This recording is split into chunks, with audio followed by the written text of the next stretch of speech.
সকলোকে নমস্কাৰ জনাই আজি আমৰ মিঠা আচাৰনো কেনেকৈ বনায় সেয়া ভিডিঅ'টো লৈ আহিছোঁ। আপোনালোকে মৰম দিব বুলি আশা থাকিলে।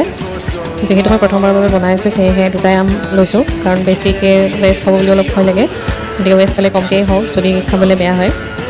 তো এনেদৰে আপোনালোকে বনাই চাব, শেষত ৰিজাল্টটো ভালেই ওলাইছিলে, সেইকাৰণে ভিডিঅ'টো আপোনালোকৰ মাজলৈ এৰি দিলোঁ। ইয়াৰ প্ৰথমতে মই দুটা আম কাটি লৈছোঁ, এনেদৰে বাকলিটো এৰাই ধুনীয়াকৈ তাক আমি যেনেকৈ আলু কাটোঁ, আলুবোৰ যেনেকৈ সৰু সৰুকৈ পিচ বনাওঁ দীঘলীয়াকৈ তেনেকৈ কাটি লওঁ। কাটি লৈ কিনে তাত চামুচেৰে ধৰক 2 চামুচ 3 চামুচ চেনি দি 1 ঘণ্টাৰ কাৰণে ধুনীয়াকৈ বস্তুখিনি সানি ৰাখিলোঁ। আৰু তেতিয়া তাৰ পৰা ধুনীয়াকৈ এটা পানী ওলাই যোৱা দেখা পোৱা যাব। তেতিয়া মই এইখিনি চচপেন এটা দিয়াৰ আগতে তাৰ কাৰণে মছলা অলপ গুড়ি কৰি লৈছোঁ। মছলা বেলেগ লোৱা নাই, জিৰা, জালুক, ধনিয়া, জলকীয়া, জিৰা এনেকৈ অলপ গৰম কৰি মই পটাতে পিহি লৈছোঁ।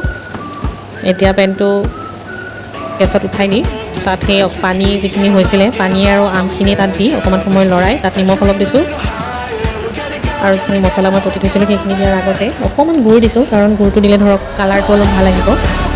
আৰু অলপ জলকীয়াৰ কাৰণে মই ভোট জলকীয়া দিছিলোঁ। তো এইখিনি দি অকণমান সময় ভালদৰে লৰাই দিলে হ'ল। লৰাই যেতিয়া তলাত লাগি ধৰিব তেতিয়া গম পাব যে আমাৰ আচাৰখিনি ৰেডি হৈ গৈছে।